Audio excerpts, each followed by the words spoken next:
આ તરફ અમૂલની પ્રોડક્ટની ગુણવત્તા સામે સવાલ ઉઠાવનાર તબીબ સામે ફરિયાદ થઈ છે। ગાંધીનગરના ભાટની ડેરીના મેનેજરે ફરિયાદ નોંધાવી। ચાંદખેડા પોલીસ સ્ટેશનમાં આ ફરિયાદ નોંધાઈ છે। રાજકોટના ડોક્ટર હિતેશ જાની વિરુદ્ધ આ પોલીસ ફરિયાદ નોંધાઈ। હિતેશ જાની પર અમૂલ અંગે ભ્રામકતા ફેલાવવાનો આરોપ છે।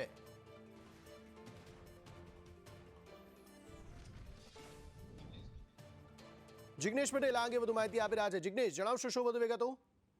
અંકિત, વાત કરવામાં આવે તો જે અમૂલની પ્રોડક્ટો છે તેના બાબતે ભ્રામકતા અને લોકોને ગેરમાર્ગે દોરવા બદલ જે ફરિયાદ દાખલ કરવામાં આવી છે। ગુજરાત કોઓપરેટિવ મિલ્ક ફેડરેશન લિમિટેડની જે અમૂલની બ્રાન્ડ છે તે બદનામ કરવા બદલ આ ફરિયાદ છે તે નોંધવામાં આવી છે।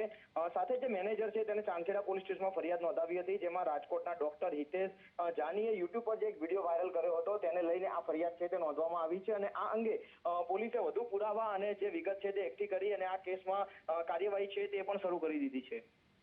આભાર સમગ્ર માહિતી આપવા માટે।